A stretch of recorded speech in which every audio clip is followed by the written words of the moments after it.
Bismillahirrahmanirrahim. Assalamualaikum warahmatullahi wabarakatuh. Alhamdulillahirrabbilalamin. Hari ini kita dapat bertemu kembali di pembelajaran geografi. Pembelajaran geografi kali ini kita akan membahas mengenai tata ruang. Sebelum kita memulai pembelajaran geografi hari ini, marilah kita mengucapkan basmalah bersama-sama. Bismillahirrahmanirrahim. Oke, untuk kelas 12 Girls and Boys, alhamdulillahirrabbilalamin, kemarin kita sudah membahas materi mengenai wilayah, konsep wilayah, dan juga pewilayahan. Semoga kalian bisa memahami ya materi tersebut, dan hari ini kita membahas mengenai tata ruang. Tujuan pembelajaran kali ini diharapkan kalian dapat menjelaskan apa itu tata ruang, dan juga kalian dapat menjelaskan manfaat dari perencanaan tata ruang. Oke, langsung saja kita mulai. Jadi apa sih tata ruang itu dan apa juga manfaatnya? Ngomong-ngomong tentang ruang, ilmu geografi itu tidak lepas membahas mengenai ruang. Masih ingat kan apa kemarin itu ruang? Ruang itu diartikan sebagai satu kesatuan wilayah, tempat manusia dan makhluk hidup lainnya seperti tumbuh-tumbuhan maupun hewan melakukan kegiatan untuk memenuhi kebutuhan hidupnya. Misalnya ambil contoh kamar kita deh, ruang kamar kita. Contohnya seperti ini. Ini ruang kamar yang belum tertata dengan rapi, dan di sampingnya ruang yang sudah tertata dengan rapi. Enakan mana dilihatnya? Jelas, pasti enakan yang sudah ditata dengan rapi. Kenapa sih kok perlu banget kita menata suatu ruang? Ya karena untuk keamanan diri kita, kenyamanan, dan juga bisa buat diri kita lebih produktif. Gitu. Ini misal ambil contoh simpelnya diri kita gitu. Kita sendiri. Tapi kan kita hidup di dunia ini nggak cuma kita sendiri. Banyak juga makhluk hidup lainnya. Manusia yang lainnya juga. Dan juga hewan maupun tumbuhan. Mereka juga butuh yang namanya keamanan, kenyamanan, dan juga produktivitas ke depannya. Maka perlu sekali dilakukan yang namanya tata ruang. Oke. Jadi, tata ruang adalah wujud struktur ruang dan pola ruang. Itu kata kunci yang harus kalian ingat ya. Struktur ruang dan pola ruang. Apa itu struktur ruang? Susunan pusat-pusat pelayanan dan sistem jaringan transportasi sarana-prasarana berfungsi sebagai pendukung kegiatan. Jadi di struktur ruang ini, ingat kata kunci yang harus kalian ingat, pusat-pusat pelayanan dan juga transportasi. Selanjutnya, pola ruang, distribusi peruntukan ruang dalam suatu wilayah. Peruntukan ruangnya itu untuk kawasan lindung dan juga budidaya. Jadi pola ruang, kata kunci yang harus kalian ingat yaitu peruntukan ruang, kawasan lindung, dan budidaya.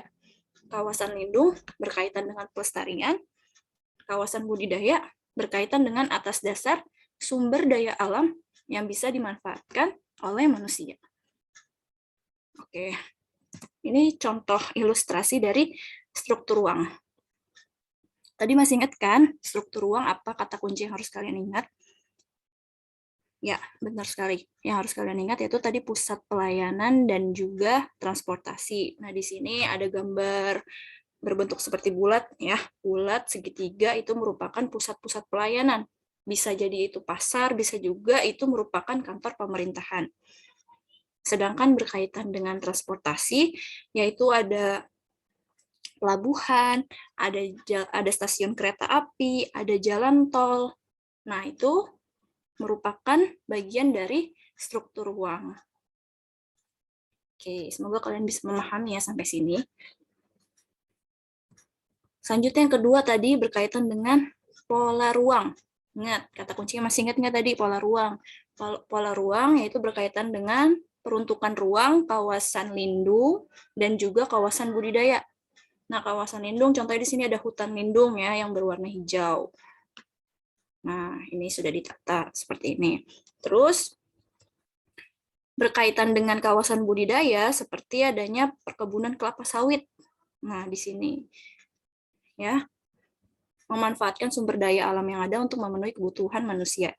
Itu maksudnya dari kawasan budidaya. Seperti itu. Yang warna kuning pemukiman. Nah, seperti itu. Ini masuk ke dalam pola ruang. Ya, ingat Pola ruang itu kata kuncinya peruntukan ruang, kawasan lindung, dan kawasan budidaya. Hasil perencanaan tata ruang berupa rencana kebijaksanaan, pemanfaatan ruang secara terpadu untuk berbagai kegiatan. Jadi banyak sekali ya tadi manfaat dari tata ruang. Karena kita hidup tidak sendiri, ada makhluk hidup lainnya, mereka juga butuh yang namanya keamanan, kenyamanan, dan juga bisa melakukan produktivitas ke depannya.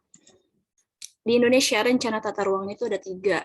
Ada rencana tata ruang nasional, itu secara luas ya, secara satu negara. Terus di bawahnya itu provinsi, dan di bawahnya lagi rencana tata ruang desa dan kota. Materi ini insya Allah akan kita pelajari setelah nanti memahami materi tentang pembangunan dan pertumbuhan wilayah. Karena materi hari ini hanya sampai sini. Yang sudah kita pelajari tentang konsep wilayah dan tata ruang. Semoga kalian sudah bisa memahami ya. Oke, berkaitan dengan tata ruang, tadi ya, struktur ruang dan pola ruang, dan di sini Miss kasih contoh mengenai tata ruang wilayah. Di sini ada permukiman, stasiun kereta api, pariwisata alam, jalan tol, pertanian. Tugasnya, sebutkan nomor berapa saja yang masuk ke dalam struktur ruang dan pola ruang, serta berikan alasannya. Contohnya misalnya kamu bilang nomor 1, 2, 4 itu masuk ke dalam struktur ruang. Kenapa? Jelasin. Atau nomor 1, 2, 4 itu masuk ke dalam pola ruang. Kenapa? Dijelaskan. Silakan tulis soalnya di buku tulis tugas geografi kalian dan kerjakan tugasnya. Jangan lupa masukkan ke dalam e-learning. Ya, di foto tugasnya dengan jelas agar Miss mudah mengoreksinya. Seperti itu. Oke, hari ini sekian pertemuan kita mengenai tata ruang. Semoga kalian bisa memahami ya berkaitan dengan struktur ruang dan pola ruang. Semoga kalian bisa membedakan itu. Bila ada pertanyaan mengenai materi hari ini, silakan kalian boleh tanya melalui grup ataupun PC Misalda. Jangan sungkan. Dan kerjakan tugasnya. Semoga Allah mudahkan.